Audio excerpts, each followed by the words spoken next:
Huduma na maboresho ya story, habari za michezo na burudani tunazitoa kwa bure kabisa.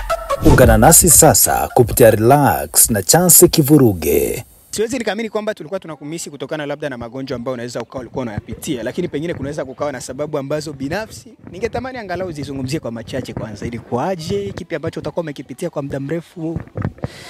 Na kitu ambacho nimepitia mimi nilikuwa niko sawa mzima kabisa. Kwa ulikuwa tu na relax au labda kuna mtu ambaye anaweza akawa kama alikuwa kukataza hivi kwenye kuonekana kwenye ma TV au kuzungumza huko? Yupo alikuwa ananikataza ambaye alikuwa hataki ni naonekana, kwa sababu nimekuja kuona napata na changamoto nyingi, ni kutokana labda hatua nilokuwa nimeshaipiga mwanzo ilikuwa inawakera wengi, kwa ndo maana nilikuwa nakutana na changamoto nyingi, nakutana na vikwazo vingi, vita kubwa na watu ambao siwafahamu. Kwa hiyo kitu imemfanya mpaka kumtia uoga na kusema kwamba sihitaji, kwa sababu kama unakuwa unafuatiliwa hivyo heka vurugu nyingi na watu, kesho yako watakuja wakupe sumu hapa, mambo yawe mengi. Na mimi nikaogopa. Nikasema nikija kuangalia nafanya production ya nilipi sana, ni kidogo. Ni kidogo, sio sana, ni ile tu ya ninunulia watoto wangu ndala basi. Sio ya mimi nifanye mambo mengi makubwa, hapana. Kwa umekuja kuachana na mambo ya kuonekana mara baada ya kugundua kwamba kidogo kunakuwa na wale watu ambao wanakufuatilia kwenye kutokupendezwa na maendeleo yako, au labda ni huyo mtu ambaye pengine unaweza ukawa ulikuwa naye kwenye mahusiano ndo alikukataza? Ni mtu ambaye labda upo naye kwenye mahusiano, au ni nani? Ni ndugu, ni nani? Ni kutokana na changamoto nyingi ambazo nakutana nazo kutokana na hatua ambazo nilikuwa nimepiga. Kuna watu ambao hawapendi, wananipiga vita sana. Sasa wanashindwa kuelewa mimi nafanya hivyo kwa sababu gani. Ndio maana nikasema basi nisije akawa mengi, kwa sababu mmeshanitafuta kwa vitu vingi, msije mkaniua. Lakini mimi sana ipo ndani ya damu yangu. Sana iko ndani ya damu yangu. Na kwa sasa hivi hata ningesema labda niendelee kuwepo, sidhani kama kuna ambacho ningekuwa ninafanya kutokana na ukimya wa muda mrefu. Kazi hamna, location watu sioni, movie ambazo zina trend sasa hivi sizioni, tofauti na ambazo tulifanya zamani na kina Jackson wa kizazi kipya, Gatuso Wanyanga. Lakini kwa sasa hivi ule upepo wa movie na comedian siuoni. Kwa ni sawa na mimi pia, hata vile hata licha ya kuwa mimi mwenyewe nimekaa kimya, ila ningekuwa kimya tu vile vile. Kutokana sasa hivi upepo hamna. Upepo umeenda wapi? Sijui, sasa hivi bado watu wako busy na masuala ya WCB Wasafi, sijui na vitu gani. Ndio vitu ambavyo vipo. WCB nisikukate kwanza kauli. WCB kwa maana gani? Labda upepo wa Nyagomani au upepo wa WCB wa Diamond? Niko nasema upepo, si upepo wa mbuzi, maana mbuzi sasa hivi ndio mwenye upepo wake. Lakini wakina Kizoboi wote kimya, sijui wako wapi. Wakina Diki kimya, ni maswimi mpoli tu na mavitu gani. Unajua sometimes mimi kuongea ukweli nako kunanifanya nigombane na watu. Na mchanga mimi namtukana na gombana zangu na Kizoboi, tunagombana. Baadaye nikimpigia simu 20,000 ananitumia, watu wanakasirika. Sasa hivi nimeamua leo nikorofishane na ndugu zangu wanaonikataza nisiwe tena kwenye vya kushuti kwa sababu ya Kizoboi. Kizoboi ndo amesababisha. Maana hivi najua vipindi vikipanda tu kelele zitakuwa nyingi. Kila mtu ataongea. Tokyo ungowe ndo anakokimbiliaga. Usikiagi, sishakukataza ubiache, ndugu zangu hawataki. Lakini nimeona kwa nini ukimya upo? Kwa nini upinzani hamna? Kwa nini mbuzi hana upinzani japo hata kidogo, ili mradi ya kazi asilewe sifa? Kwa nini? Kwa kitu kama hicho. Kizoboi alikuwa kimya, atakuachia hata nyimbo. Diki ndio hivyo, nesi kakupotelea wapi ndugu yangu, kama tulikuwa tumeagana tuondoke. Kwa mbuzi amekuja kuwapoteza wote. Mimi naona kama mbuzi kawapoteza wote, mimi nisiwe mnafiki. Unafiki mimi sio shida zangu. Kwa maana umekuja leo kuongeza nguvu kwa upande wa pili huko wa Kizoboi au? Kizoboi anatakiwa aachie tu. Lazima tu Kizoboi aachie kwa kweli. Na bado Diki naye bado namtilia fujo. Na namchamba tu. Kuna muda labda unakuwa unasikilia, unaona huruma labda kutokana na namna ambavyo mbuzi ni kama ana trend anachukua upepo wote, au inakuwa ipo vipi? Sioni huruma, napenda. Kwa sababu mimi pia ni mshabiki mmoja wapo wa Mbozi. Mimi ni mshabiki wake sana. Na nyimbo yetu hii mpya It's My Time pia na mimi naipenda. Ila pia naipinga kwa sababu Bilombe ameimba vizuri kuliko It's My Time. Kwa nini sasa? Kwa ninavyoona mimi kama mshabiki wake. It's My Time Kiingereza chake kaniangusha kwa Bilombe. Na mkipiga It's My Time siwaelewi, lakini mkiweka Bilombe tu pap tena ndani. Kwa It's My Time hiki Kiingereza ni cha uongo au? Sijasema ni cha uongo. Lakini Bilombe ni nzuri kuliko It's My Time. Sawa bana, natamani tuzungumze kidogo kuhusiana na hapo ambapo umenipeleka kuhusiana na upepo wa mbuzi. Of course mpaka sasa mtu akiangalia vizuri ni kama mbuzi ndo ana upepo wa kutosha. Hatuwezi tukasema wote kwa maana tunajua wengine wanaweza wakaachia kazi zao hivi karibuni. Akizingatia pia Kizoboi yumo. Mbuzi kwa kesho kutwa wewe unamuona wapi? Kulingana na upepo wake wa sasa. Mbuzi, kwanza mimi nataka upinzani. Nataka upinzani, sema naumia kutokana na tumekatwa mkono mmoja, tumebaki na mmoja. Kwa sababu mzigo mkubwa wa trending za kambini ulikuwa unabebwa na Speed Beats. Hivyo naweza nikasema tumekatwa hivi vidole vitano hivi. Ndio bado wamevitoa kwanza, au tuseme haya meno ya juu yote kwanza bado wameangoa. Sijui tutaweka ya bandia. Kwa sababu najua It's My Time pia ilikuwa ni kazi ya mkono wake. Kwa bado naweza nikasema na mimi pia nina masikitiko kama mimi kama shabiki, mimi kama mwana sana. Lakini ninachokitaka mimi ni upinzani, ili mradi yasiwe mazoea. Maana kuna watu wengi sasa najua wanasema hivi alivyoenda WCB ndio mwisho, akija naye amezima sio nini. Sasa sisi mashabiki ni wanafiki. Waga tunamsupport mtu pia tena tunamnafikia, sio vizuri. Msupport huku endelee kumpa kwamba yule vile anavyoenda kibembe, mimi ni mbembe. Kwa vile anavyoenda tunazungumzia wabembe. Sasa hizi hivi ndio wabembe ndio habari ya mjini WCB. Wabembe tena wabembe wa Nyarugusu wakimbizi tulokimbia matisi na ngapi huko. Sasa sisi mashabiki wengi tunakuwa ni wanafiki. Sasa hizi kuna ambao wanaomba nasema kichoka na kelele zake zote mwisho ni WCB. Wapo ambao wanaongea hivyo. Sasa sio vizuri. Na ili mradi hilo swala la kusema kelele zake mwisho WCB ili liishe, natakiwa mbuzi awe na upinzani. Kosa hivi hana wapinzani. Akina Follow, Kizoboi, Diki, hao sio hata wapinzani wake. Hakujaa upinzani kwake, ndio maana nasema na hichi kitu kinawakaza wengi, ndio maana wengi sijui hawapendi sijui nini. Yaani sielewi, lakini sasa hivi mbuzi ana upinzani. Kwa asipokuwa na upinzani mbuzi atalewa sifa na atatuangusha. Inabidi sasa apate upinzani. Anatakiwa apate upinzani. Wajitahidi hata kwa 40%. Waungane au? Kila mtu awe apambane kimpango wake. Kwani yeye kaungana na nani? Si anapambana mwenyewe. Kwa hiyo anatakiwa apambane. Ndio maana mimi nikasema basi Kizoboi kapiga kelele na shoot, naambia kwa nini unataka uachie nyimbo? Mimi nataka niachie. Tu shoot, kaambia mimi sasa hivi familia yangu ishakaza nisio na shoot tena.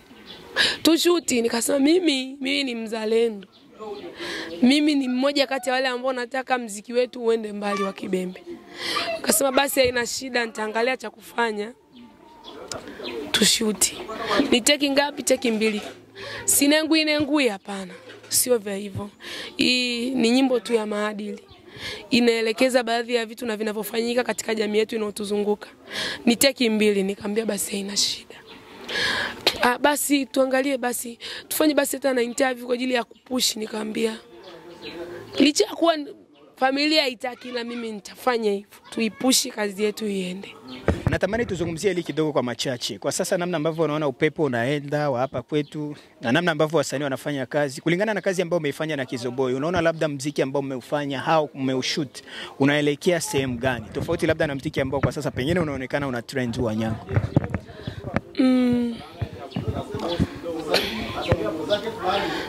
Kila mtu sina masikio yake. Kila mtu na masikio yake. Na wote ndo vijana wetu ambao tunawategemea, wanaotufurahisha, tunashindwa kukumbuka vita Kongo. Kwa mimi sisi nikasema muziki ukoje? Mimi nimeupenda. Kuna ambao watakaoupenda na kuna ambao hawataupenda. Lakini imani yangu inaniambia kwamba kazi ni kubwa, nyimbo ni nzuri na itaenda pia.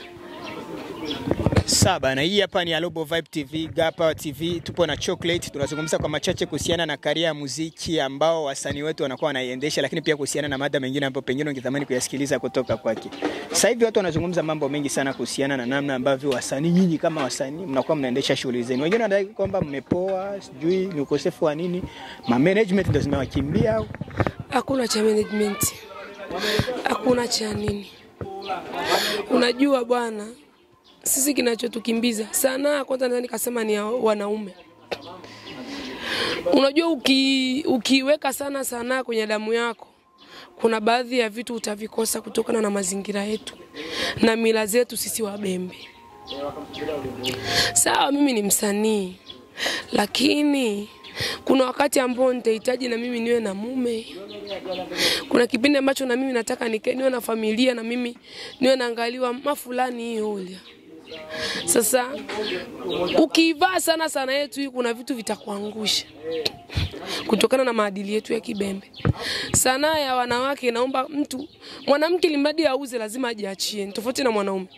Ndio maana kuna utofauti. Ukija ukiangalia mwanaume kavaa vizuri, kapendeza nini, lakini mimi kama huwa ya muziki lazima nihakikishe miguu ibaki wazi, mabega yote nifanye, ili mradi ndo nini, si ndo napendezesha nyimbo hivyo.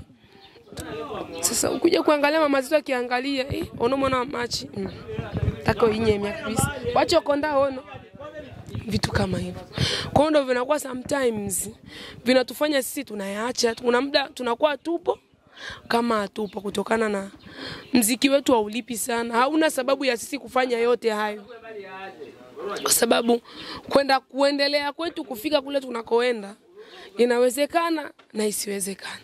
Kama ikuwezekana, haya niko nyumbani, mtu anakuja na tumari twake pale, unataka kumuona nani fulani, yule alikuwa anafanya hivi, yule alikuwa anamsema kafanya hivi, tayari ukweni hapa dili sina. Unajua ukweni nako sometimes wakimweremea sana mume wako ndo hamna. Hata ile furaha na wewe inakuwa anakupenda, lakini furaha ile ya kutoka moyoni pia inakuwa hakuna. Kwa ndo maana sometimes msema mnashangaa sisi mnatuona mara mtuoni. Mashabiki zetu wanakuwa wanatumisi, lakini inakuwa ni hivyo. Tunakuwa tunaendana na mila zetu sometimes. Ukijiachia sana huko ndo ile sasa hiyo kuzomeana na sisi ambao tuna future za kuja kuwa wife material huko ni mambo mengine.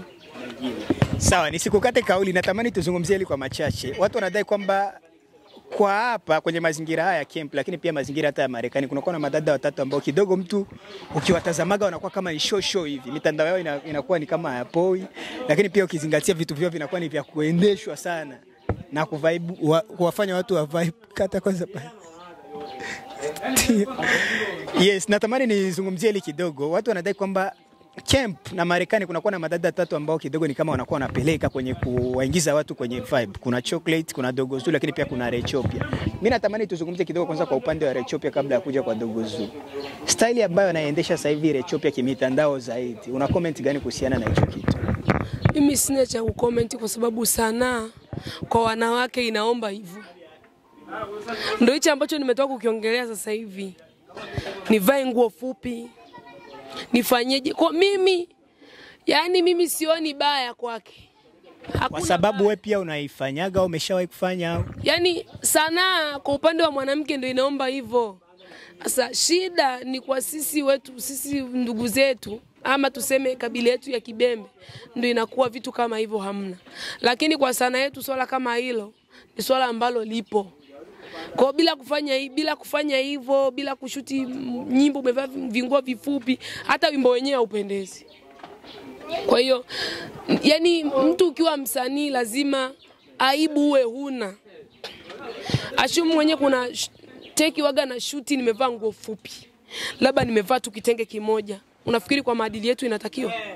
Kwa mimi kwa Recho hakuna kibaya hata kimoja.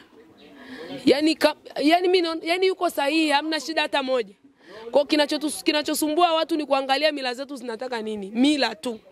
Lakini kwa sisi wote kuacha yeye mpaka sisi tunavunja mila, hamna ambaye yuko sahihi kwa sisi mabinti wa vizazi vya sasa hivi. Kwa hiyo hakuna yoyote yule wa kumkosoa ambaye naye ni mwigizi. Kwa mfano kama hivi mimi nimkosoe, nimeona anafanya vibaya, ubaya upi anaufanya? Watu wanadai kwamba dance nini mauno. Mauno sisi tunakatika viuno. Ushi kuingia sometimes kagwaga baadhi ya video zangu za TikTok, ushaziangalia. Natamani tuzungumzie hili swala kwa machache. Watu wanadai kwamba kwa sasa ni kama madada watatu hivi ndio kama wanaletaga show kwenye industry ya hapa, lakini pia industry ya Marekani. Ukizingatia kuna Rechopia, kuna Dogozu, lakini pia kuna Chocolate. Natamani kidogo tuzungumzie hili swala la Rechopia, namna ambavyo anaendesha mitandao yake. Unahisi kwamba ndio namna nzuri labda kupeleka Ebembe to the old au ile show ambayo waga mnayo au ipo vipi? Sasa mnafikiri ndio kila mtu mpaka apeleke Ebembe? Si wakina Nyago wanapeleka Ebembe amjarizika. Nitakuwa mrizike. Mimi sijaona baya ambao nalolifanya Rechopia hata mara moja. Kila mtu na jinsi anavyozikuza akaunti zake, kila mtu na jinsi anavyoibeba sana yake. Kwa upande wa mwanamke hiyo ni kawaida. Sio yeye tu, hata wasanii wengine. Wakina Gigi wanashinda kutwa nzima na vichupi wanapiga kelele. Sasa kwa sana ya wanawake lazima tuwe hivyo, ndio yale ambayo nimetoka kuambia hapa. Mnaona ni vibaya kutokana na mila zetu. Basi, lakini sanaa ya sasa hivi, sanaa ya dunia sasa hivi, bila mtu kukaa bwelele mambo hayaendi. Kwa nini sisi na watu vai masuruali kwenye video kama nyie? Tunavaa vinguo vifupi, nyie mnavaa vizuri. Kwa nini? Kwa namna ambavyo anaendesha hizo mitandao zake, unahisi kwamba anakuwa anaendesha labda kwenye kukuza account au labda ni ile namna ya kufanya kazi kama mwanamuziki, yani kwenye account zake? Hakuzi account kwa sababu account yake ilikuwa muda mrefu. Recho hakuzi account kwa sababu account yake imekuwa muda mrefu na kuanza masuala ya production sasa hivi. Kwanza Recho alianzaga hata kabla yangu. Mimi nimeanza kuingia kwenye vya kuigiza sio na kuimba, Recho yupo. Nimefika kambini mimi Recho nyimbo zake anazikuta. Kwa hiyo hajitafuti, alijipata muda mrefu. Na afanye kwa kuendeleza Ebembe tu. Na yani yeye anafanya kama anavyotakiwa afanye, kama wasanii wengine wanavyofanya na kama alivyokuwa msanii afanye. Kwa namna ambavyo amezungumza kwa upande wake, nafikiri pia unaweza ukawa ulikutana na hiyo video kwamba wakitaka wanitenge basi mimi nafanya, kuna uhuru huku. Hiyo umeiona hiyo video? Ndio. Anazungumzia kuhusiana labda na kutengwa. Kutengwa na nani? Kutengwa na familia, kutengwa na kutengwa labda na mmoja sehemu Mwambende. Wabembe ndio wanafanyaje? Wanamtenga kwa sababu amefanya nini? Tabia gani? Tabia ambayo wanazifanya mpaka mama watu wazima. Tabia mbaya gani ambazo amezozifanya? Mabaya mangapi ambayo yanayofanywa hayasemwi? Yeye kwamba sasa hivi ndio amekuwa hapana.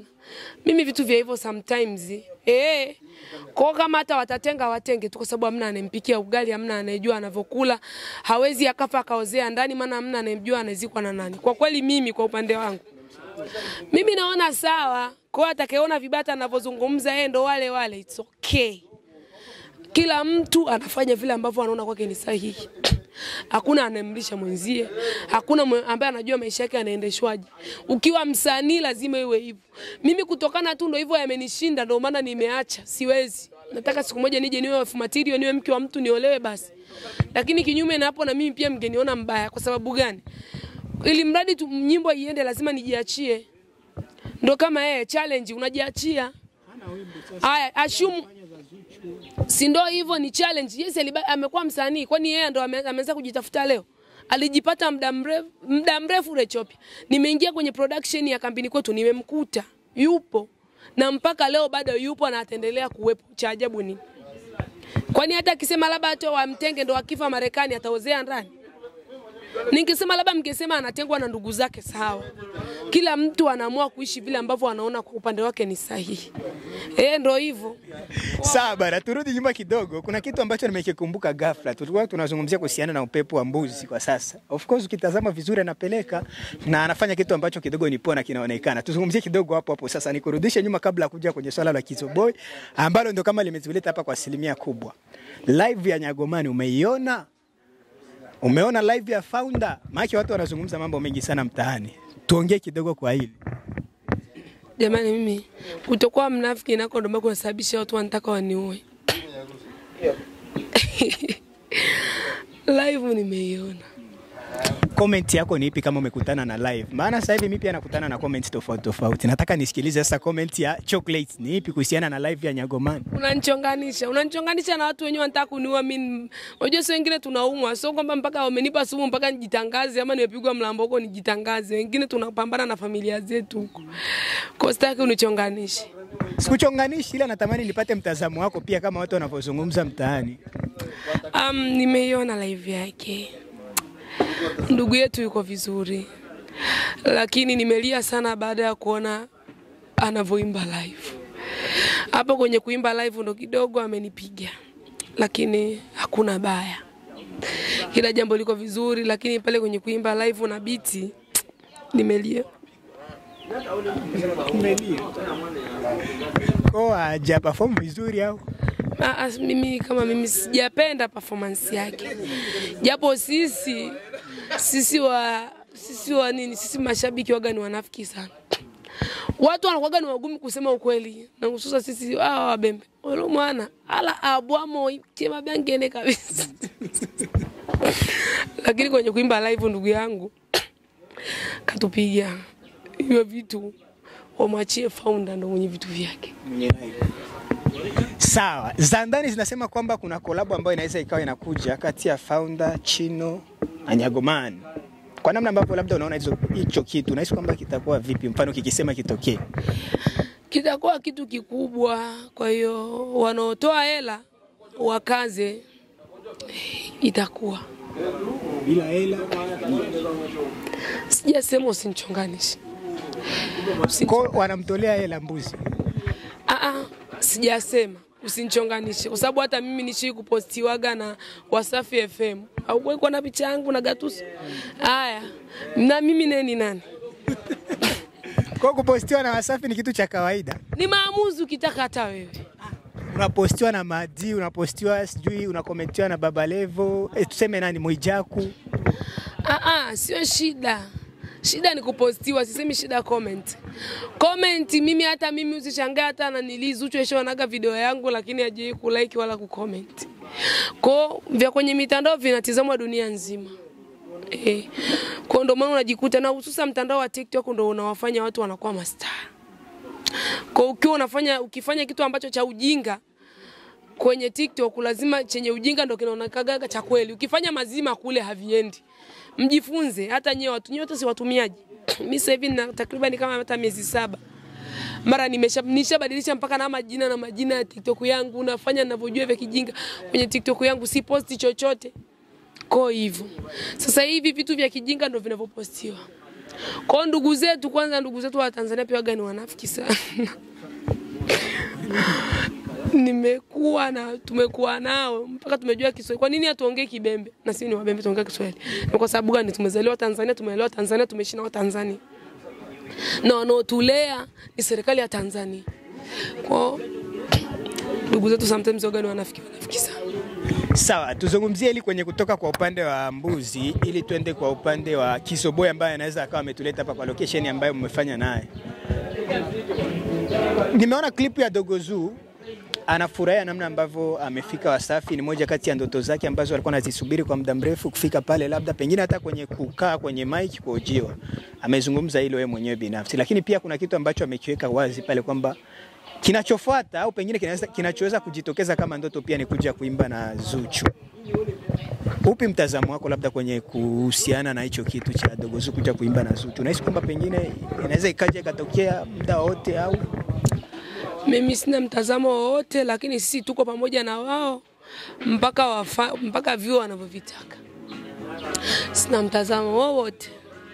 Tupo pamoja na wao na MB zetu mpaka siku. Maana nilichokuaga na kisubiri ni mimi na wenyewe nao wafike WCB wapige picha waojiwe. Ndio kitu ambacho nilikuwa nimesubiri.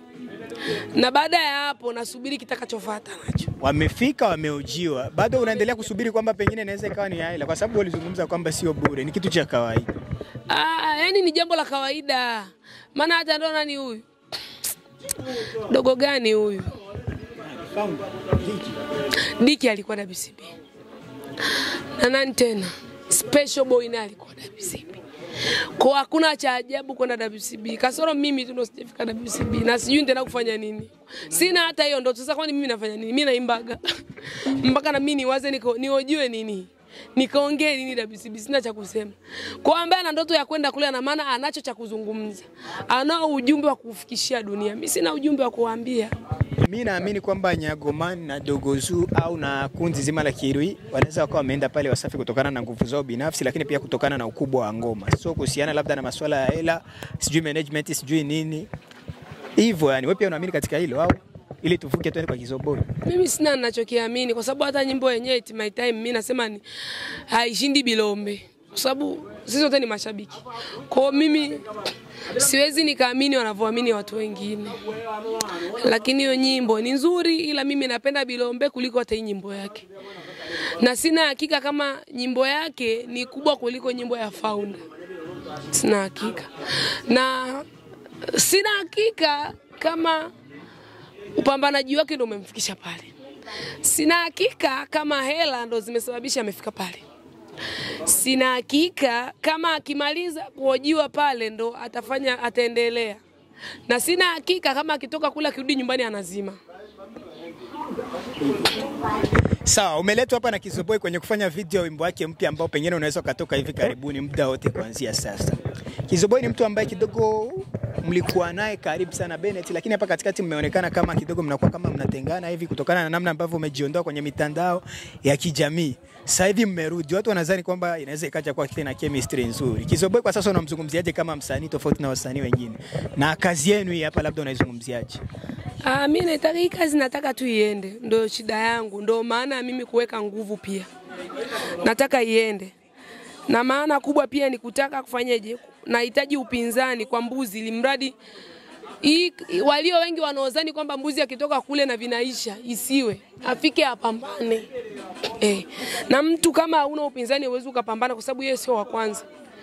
Umeona? Sitaki alewe sifa. Kwa kutokutaka alewe sifa ndio kwa maana umeamua kujiunga na Kizoboi au? Mimi sijajiunga na mtu kwa sababu hata ndugu yangu Diki mwenyewe siku hizi simuelewi na yeye. Kama tulishauriana tuondoke kwanza, tufanyeje tuanze kuview na kulike na kucomment watu wamenunua sofa TikTok. Sijui. Waambie basi watazamaji kitu chochote kwa kumalizia. Kwa kumalizia mimi kwanza nawapenda. Ambao walikumisi. Na ambao walinimisi mimi pia niliwamisi, lakini mkijua kwa yule aliyokuwa amenikumbuka na mimi nilikuwa nimemkumbuka. Na mimi nipo na ninawapenda. Na sanaa ndo ilonifanya mimi mpaka nikawa hapa. Sanaa imewafanya waliokuwa wavai viatu wamevaa viatu. Sanaa imewafanya waliokuwa wanaona TV kwenye simu wamenunua screen. Sanaa imewafanya waliokuwa nataka waende WCB wamekalia viti vya WCB kiti hichokalia Zuchu. Sanaa hiyo imewafanya watu wanunue sofa walikuwa nakalia vigoda. Sanaa hiyo kwa hiyo nimewakumbuka.